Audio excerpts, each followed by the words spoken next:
ꯈꯪꯃꯤꯟꯅꯁꯤ ꯀꯪꯂꯩꯄꯥꯛꯅ ꯃꯌꯥꯝꯒꯤꯗꯃꯛꯇ ꯄꯨꯗꯨꯅ ꯂꯥꯛꯆꯔꯤ ꯊꯕꯛꯀꯤ ꯄꯥꯎ꯫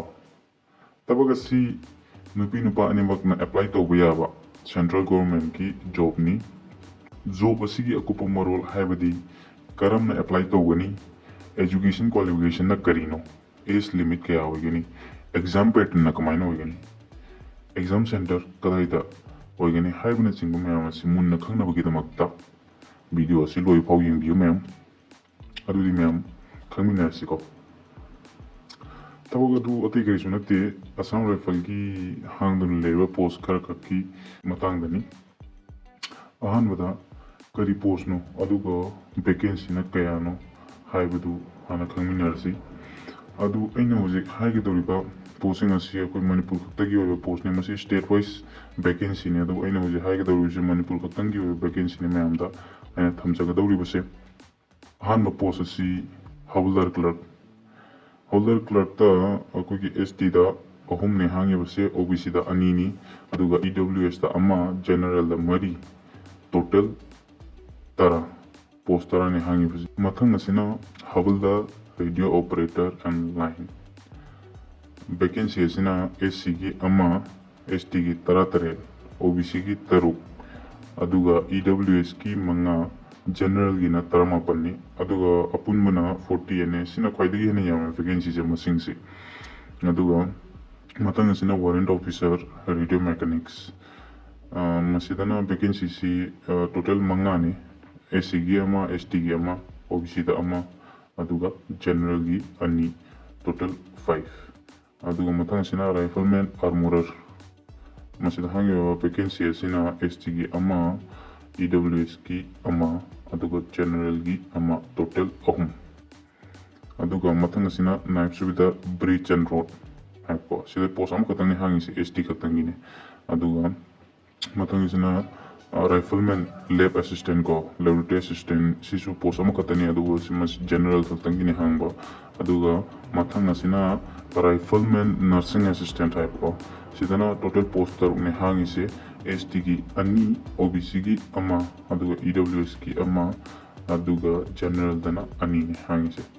अदु मथंग सिना आया आया दा अम खतंग ने हांगी से आया से नुपी खतंग ने अप्लाई तौगदबने को। अदुगा राइफलमैन वाशरमैन हाइको दोबी हाइतारेको दोबी की पोस्ट मरी ने हांगी से एससी दा अमा एसटी दा अमा ओबीसी दा अमा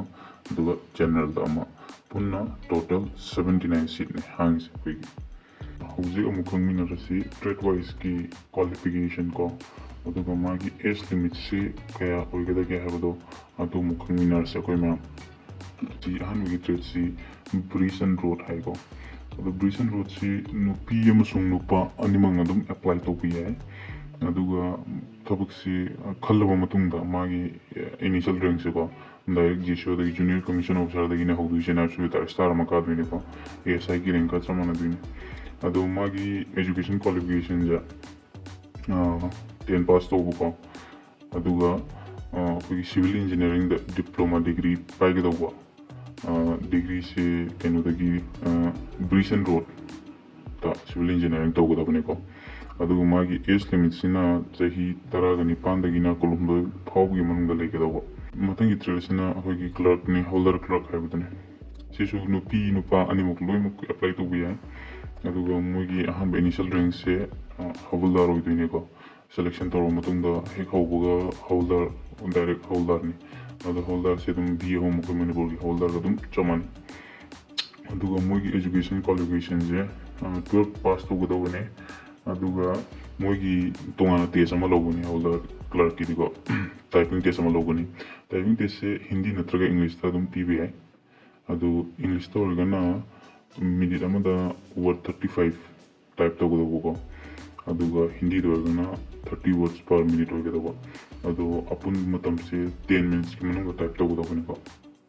एज लिमिट सिना चही 19 दगिना 15 फावगी मनुंग दलेबा मीना अप्लाई तौबा यागनी को। अदुगा मथंग सिना रिलीजियस टीचर सिदे कोई मणिपुर की वैकेंसी लेते अदुना सिमदी हाइरुबगी केसु कानद्रे अदुना नोय तुम गियंगे हरसु तुम पाबा यागनी को। मथंग सी ऑपरेटर रेडियो एंड लाइन सिदी नुपा खक्तंग अप्लाई तौगदबने नुपी अप्लाई तौबा यादे। अदु मागी इनिशियल रैंक से हवलदार दगी होतुइने। education qualification se 10 pass tauba yai adubu masi 2 year gi ITI gi certificate ama paigedabuni radio and television natraga electronics ta adu natragana 12 pass tauba mina su yai ko 12 pass tauba mi gi di PCM da 12 pass tauba duwa aduga magi age limit na 18 to 25 oigedaba mathanga sina radio mechanics seven sisu nupa khaktangi apply taugadabani aduga magi rank si initial rank si kenodagi warrant officer hai warrant officer se adum kenoga chamani GSO rank ka hogi ASI rank adum chamani warrant officer so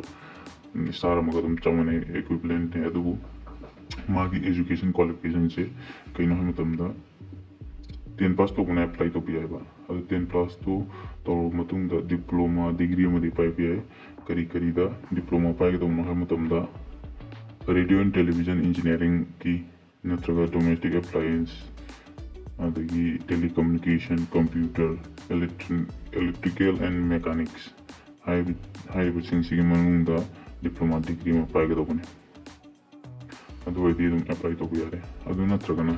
12 pass to ko total percentage si can we get 50% we get adu subject na PCM physics chemistry maths logo da ko aduga total percentage 50 ki matat to we 50 fanga de yare ko 50 matat ta aduga magi age limit sina chahi tan pandagi na kulum doi matan sina matagi trese armorer hai bani akoi kuju kulai sem bagi ne ko ge nomai hai tare ne ko dugumba open sem bagi ne sina adu magi initial rank sedum rifleman we bini masi sisunu pak tan apply to godawni class 10 pass to ri dum apply to go yagani chahi tarani pandagina kolom do pawgi manungda legedawani adu matangi test tradisina lab assistant gini sisu nu pak tangini ko initial rank sisu rifleman do magani education qualification 10 pass we gedawni adu 10 da english math science biology logo do ko aduga magi age limit sina chahi taraga ni pandagina chahi kulum do pawgi manungda lega mini apply to yagni imatanga sina nursing assistant ju no pak tangine dum rifleman ki reng tagi hudwini class 10 pass over subject na english math science and biology logo do 10 pass to ko aduga age limit na 18 to 23 ogero matangi tradisina veterinary field assistant havene adu sisu no pak tangine initial rank warrant officer ASI gi dum bring the zone star ma education qualification 10 plus 2 egada bani aduga masi chahi ani gi diploma certificate ma pai ga tamne veterinary science ko aduga magi experience 1 year experience am suchang chego du age limit na 21 dagina 23 phaw gi manung da leiba mina apply to ya gani matangi tradition aya paramedical hai se akoi helper ne adum makoi hospital da military hospital ke da legado dum helper hai tare ko maki initial rank se masu rifleman with winni aduga machine no pi khutang apply to go bani class 10 pass already adum apply to yare chahi tarani pandagina kon manga phawi munung da legado ba matangi tradition washerman ko city nupak dangina washerman si su aduga initial rank se masu rifleman da gidam hokoni aduga toloti dum lui chamana gani ko rifleman jingje washerman ne toloki su taru chamana gani initial basic lui chamana gani adagi di promotion le gani magi su aduga increment se gidam le gani washerman gi su adu magi education qualification se 10 pass na dum jai aduga se train pandagina kolom do pawgi mun da le mina apply to ya gani adu is relaxation P SC ST की 5 year OBC की चाहिए हम general की लेते हैं तो कभी कोई की सर्विसमैन नदगी एक सर्विसमैन जिंगिने सीधी कहने के जुदा करता के है ना खले अदुगा एज कैलकुलेशन से अगस्त की तान नदगी लोवी को मतलब selection process mo khangina se me selection process mo sar ahum thokna khaidwe ahan bada PhD have the physical standard test hai physical standard se to du se height olani chest olani weight yengani aduga lower matung da document verification tawani PhD se aduga ani sugudana PT hai physical endurance test hayko se to dise ko physical test ne habdi lamjen maruina ko adu lamjen da pass or matungda pass or kangu to mukena torni moise medical test torni adu medical test to ko da pass or kangu to stage 3 da lani written examination da adu written da pass or matungda moigi merit list wani ahan bige ko PhD se physical standard test se sigi trade wise magi physical standard se kaya oigedabno haydo adu mu khanginasi ahan bagi trade se bagi clerk ne holder clerk ke si ai manipur khutang gi tum haijar ke ko holder clerk ki se koi manipur ki oina akoi nupa gi height se 162.5 cm bagedaba nupi gi na 150 cm bagedaba adu chest se nupa khutang gi ne ba 77 cm bagedaba nupa gi se adu 5 cm expand kanda 82 cm bagedaba schedule tribe kina 162.5 se jodum chamane ko adagi nupi gi su 150 cm schedule tribe ki chest expansion sita kirang relaxation phangi mogina 76 cm bagedaba normal da chest aduga expand kanda 81 cm bagedaba mathang gi asina akogi kari trade no have matamda my physical standards se religious teacher se with Manipur ki vacancy laite veterinary field radio mechanics radio operator nursing assistant lab assistant armorer amasung washerman moigi physical standards si kaya ogedagi have adu mukhangasi sisu Manipur khaptang ki hajar ke akogi Manipur nupa ki 165 cm ogedaba height se aduga chest se normal 78 cm ogedaba aduga expand torkanda 83 cm ogedaba koi schedule tribe ki di height se kitang relaxation lego schedule tribe ina 162.5 cm ni aduga chest se normal 76 ogedaba aduga expand torkanda 81 cm ogedaba ne aduga mathangi trade asina knives with a breach and rod adugi neba mogisu akoi notice ki se Manipur gi adum haitarine adugi hairagi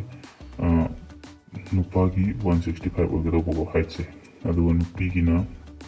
155 cm ogedaba aduga nupagi chest se normal da 78 cm ogedaba ni adu expand kanda 83 cm ogedaba aduga mathangi asina aya paramedical gi aya do season nupi kaltangini sini ado koi Manipur gi na height si 147.5 cm ogedaba ne matanga selection process ki ani subish tese PET physical endurance tese sigi matang tam hajar ke physical endurance tese da tawdu se lamjen se akoi gi nupa gi se kilometer manga se ngado aduga matam na timing na minute kun mari gi manungda complete tawdo kilometer manga se aduga female gi na nupi gi na 1.6 kilometer chen gado ne aduga matam na minute nipan ga second ahum 30 gi manungda complete tawdo ne sikakne akoi gi kenogi physical test aduga sigi matungda pass tawragati medical test tawrani ko adu medical test tawraga matungda kena tawrani akogi selection process ki stage ahum suba written test ki tawrani adu written test sida kari subject no have adumda haijaramge written test mark total mark chamagini question chamalakani aduga kari subject no have the English language se question kun mga lakani mark kun mga gi adugi matungda reasoning ability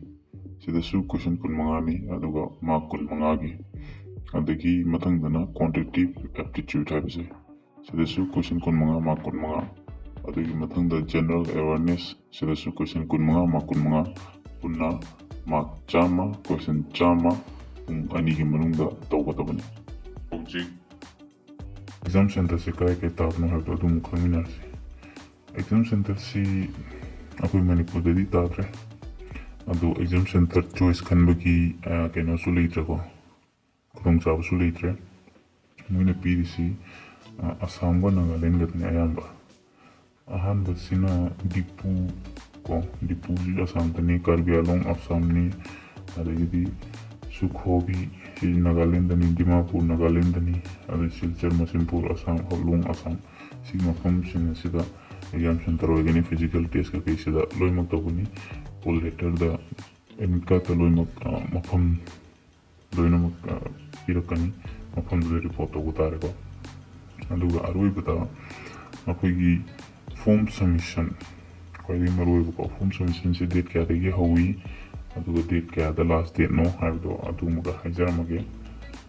form submission je akoigi tang tawtagi hawre june gi go aduga last day sina July ki tang kun paw lady matam yam lady si adum yam line kena to guni nangani form fill up to ba interest level mi sing adum form fill up online da to goda buni dum isa isa ki mobile lagi dum to su ki su kai de payment su online to goda buni aduna ma tanja se mangan biraga no asam se apply to bi horo aduga kari kumba doubt leave yauragasu khangdaba yauragasu khangning yauragasu sidagi hena kopumoron khangbi yauragasu mayam comment ta hangbirau ei mayam ki reply loinamak tawjarakke aduna ngasigidi matang swaisida loisinjarage mayam dagi kaina nabiya thang logjari thank you